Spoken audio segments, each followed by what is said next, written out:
the day. Thank you so much. You're welcome.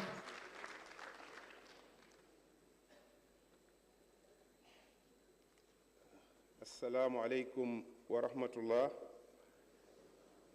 Excellence, Monsieur le Président de la République, Honorable Monsieur le Président de l'Assemblée nationale, Excellence, Monsieur le Premier ministre, Mesdames et Messieurs les ministres, mention spéciale à Monsieur Cheikh Niang et à notre secrétaire d'État, Monsieur Amadou Chérif Diouf.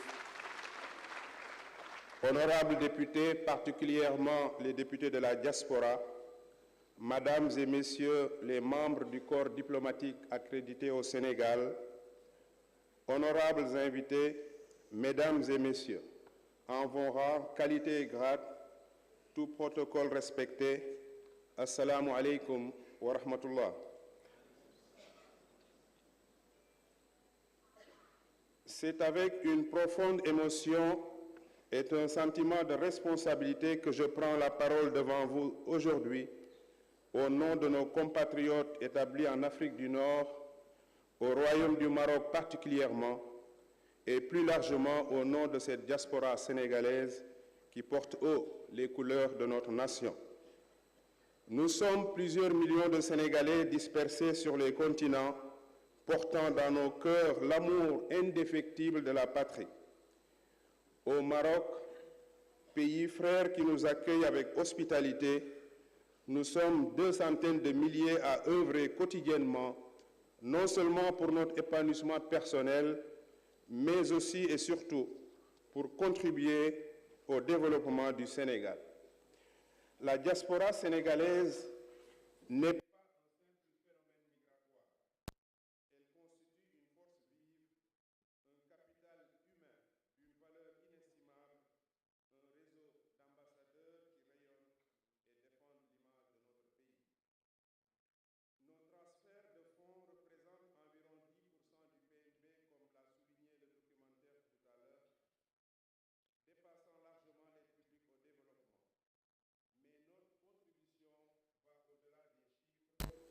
nous apportons des compétences, de l'expertise, des réseaux professionnels, mais également des opportunités d'investissement.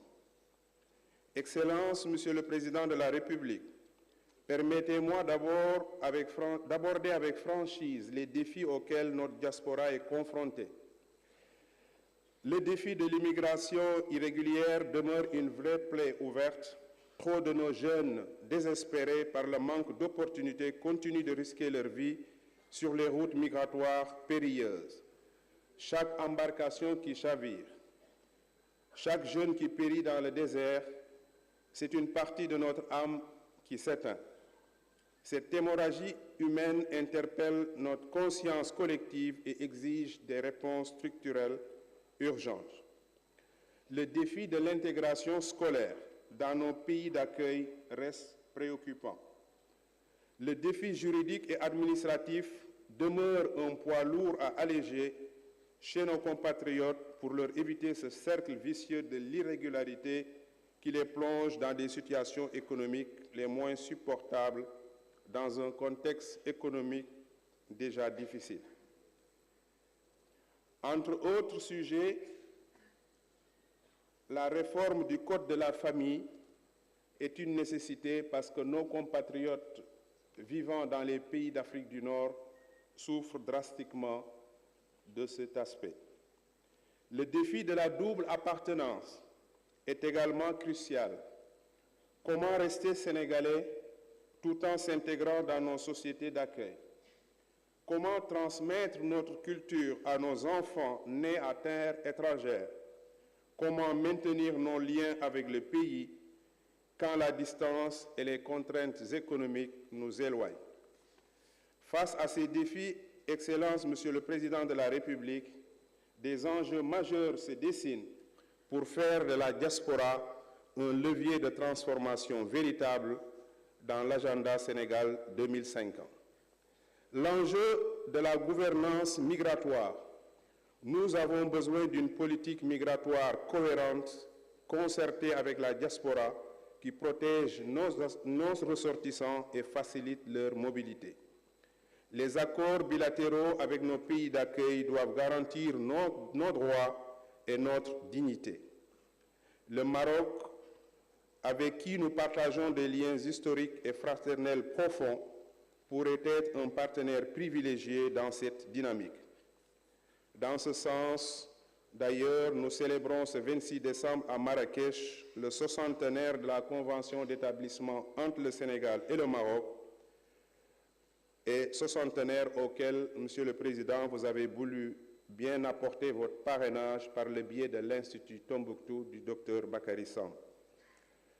L'enjeu du développement économique. Nous sommes prêts à investir au Sénégal, mais nous avons besoin d'un environnement favorable. Une sécurité juridique, une simplification administrative, un accompagnement technique, mais aussi des infrastructures fiables. Nos compétences acquises à l'étranger sont des ressources précieuses pour la transformation structurelle de notre économie, notamment dans les secteurs prioritaires que sont la santé, l'éducation, l'agriculture. Je pense à notre frère Tchonnia et des nouvelles technologies. L'enjeu de la préservation du capital humain. Plutôt que de déplorer la fuite des cerveaux, transformons-la en circulation des compétences. Créons des programmes de retour temporaire à l'image de ce que fait le BAOS. Nous remercions au passage notre frère Cheikh Bamba, le mentorat à distance, l'entrepreneuriat diasporique. Nos jeunes doivent savoir qu'il existe des opportunités concrètes au Sénégal qui valent la peine de rester ou de revenir. Au nom de la communauté sénégalaise du Maroc, je soumets respectueusement quelques recommandations concrètes parce qu'on est en train de dire que la diaspora est la 15e région, mais nous ne sommes pas administrés comme les autres régions. Dans ce sens, la mise en place d'un Haut Conseil des Sénégalais de l'extérieur ou bien d'une structure composée de personnes sources très représentatives des communautés de chaque État d'accueil devient une nécessité. Ce Haut Conseil ou cette structure, avec un secrétariat permanent établi au Sénégal, serait un organe consultatif pour les politiques publiques nous concernant. Cet organe pourrait, entre autres activités, gérer la mise en place d'une banque de projets d'investissement prioritaires de nos localités afin de faciliter les choix des Sénégalais de l'extérieur qui n'ont pas beaucoup de temps quand ils viennent au Sénégal. Je prendrai l'exemple de la ville de Kolda.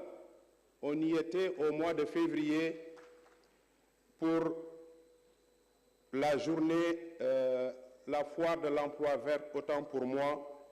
Et dans son discours, l'adjoint au maire, si je me rappelle, nous disait que Kolda produisait beaucoup d'arachides et n'avait aucune unité de trituration.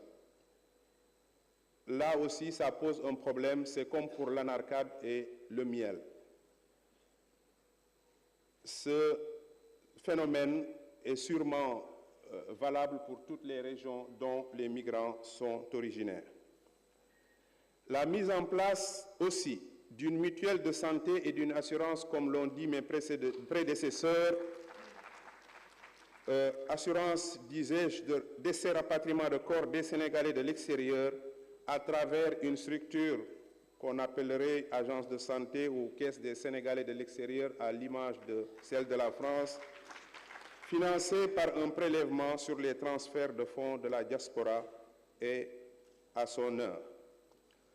Au Maroc, Monsieur le Président de la République, nos priorités immédiates ont pour nom la participation de la diaspora aux commissions mixtes la portabilité de nos droits civiques, la création d'une mission sénégalaise parce qu'on souffre drastiquement d'absence d'école et nos compatriotes sont obligés de ramener leurs enfants faire leurs études au Sénégal tout en restant là-bas, ce qui n'est pas adéquat. D'ailleurs, nous, au sein de l'Association des ressortissants sénégalais, nous avons emboîté le pas en attendant que cela se fasse, de mettre en place un projet de village sénégalais des arts et des métiers, d'autant que beaucoup de nos compatriotes sont des commerçants informels, et ce village abriterait une galerie marchande, une école pour les plus jeunes, un espace culturel pour éventuellement nos daïras et autres, et un restaurant solidaire pour mettre en exergue l'art culinaire sénégalais. Ce projet déjà ficelé est disponible sur le net via Visam, en abrégé de Village sénégalais des arts et des métiers, dartafrica.com. Les modalités d'acquisition des titres de séjour demeurent complexes pour certaines catégories socioprofessionnelles dont je parlais tout à l'heure. Il convient de faire en sorte qu'elles soient simplifiées. Le renouvellement de l'unité de production de cartes nationales d'identité que nous disposons au niveau du consulat n'est plus compatible avec les cartes numérisées de la CEDEAO. Nous vous remercions de nous aider pour avoir ces documents. Excellences, Monsieur le Président de la République, Mesdames et Messieurs, la diaspora ne demande ni l'aumône ni la pitié. Nous demandons